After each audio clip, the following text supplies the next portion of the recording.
everyone, welcome back to my channel. இன்னைக்கு special என்னன்னு பாத்தீங்கன்னா ஒரு சூப்பரான பெப்பர் ரைஸ் எப்படி பண்றது தான் பார்க்க போறோம். வாங்க வீடியோக்குள்ள போலாம். வீடியோவை ஸ்கிப் பண்ணாம பாருங்க. ஃபர்ஸ்ட் ஒரு pan எடுத்துக்கோங்க. அதுல தேவையான அளவு ஆயில் ஆட் பண்ணிக்கோங்க. ஆயில் வேணாம்னு நினைக்கிறவங்க அதை ஒமிட் பண்ணிட்டு கீ ஆட் பண்ணிக்கலாம். குழந்தைகளுக்குலாம் கீ ஆட் பண்ணி செஞ்சு கொடுக்கும்போது அவங்க விரும்பி சாப்பிடுவாங்க.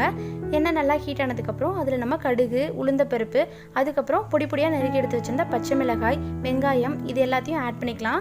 ஆட் பண்ணி நல்லா வதக்கி விடணும்.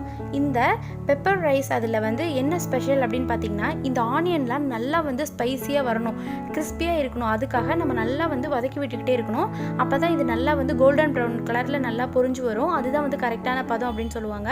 நம்ம உப்பு சேர்த்து வதக்கணும் அப்படின்னு பாத்தீங்கன்னா இன்னும் நல்லா வதங்கி வந்துடும் சீக்கிரமா. அதுக்காக தான் உப்பு சேர்த்து வதக்குறது. நீங்க உங்களுக்கு தேவையான அளவு உப்பு சேர்த்துக்கோங்க.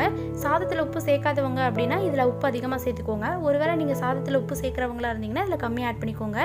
இப்போ பாத்தீங்கன்னா வெங்காயம் நல்லா வதங்கி வந்துருச்சு. இந்த ஸ்டேஜ்ல இப்போ நம்ம பெப்பர் பவுடர் தேவையான அளவு ஆட் பண்ணிக்கலாம். மிளகுத்தூள் நீங்க கடையில வாங்குனதும் ஆட் பண்ணிக்கலாம். வீட்ல ப்ரிப்பேர் பண்ணதும் ஆட் பண்ணிக்கலாம். நான் வீட்ல ப்ரிப்பேர் பண்ண பெப்பர் பவுடர் தான் ஆட் பண்ணிருக்கேன். ஆட் பண்ணி நல்லா வதக்கி விட்டுட்டு இப்போ இதுல புதினா இலை, கொத்தமல்லி இலை இதை நீங்க தூவிக்கலாம். நான் கொத்தமல்லி இலை மட்டும் தான் தூவியிருக்கேன். நார்மலா ஃப்ரெஷ்ஷா இருந்த கொத்தமல்லி இலை நல்லா சுருங்கி வரும். அதுதான் கரெக்டான ஸ்டேஜ் அப்படின்னு சொல்றது. அந்த வதங்கி வர்றதுக்கு பாருங்க நல்லா எல்லாம் வதங்கி பார்க்கவே கொஞ்சம் கிறிஸ்பியா இருக்கு பாருங்க. உங்களுக்கே தெரியும் வெங்காயம் ஸ்டார்டிங்ல இருந்ததுக்கும் இப்போ இருக்கிறதுக்கும் எப்படி இருக்குன்னு. அவ்வளவுதான், ரெடி ஆயிருச்சு. இப்போ நம்ம இதில் சாதத்தை ஆட் பண்ணி கிளறி விட்டு இறக்கணும்னா அவ்வளோதான், சூப்பரான பெப்பர் ரைஸ் ரெடி ஆயிரும். நீங்கள் நார்மல் ரைஸ்க்கு பதிலாக பாஸ்மதி ரைஸ் கூட ஆட் பண்ணி கிளறலாம்.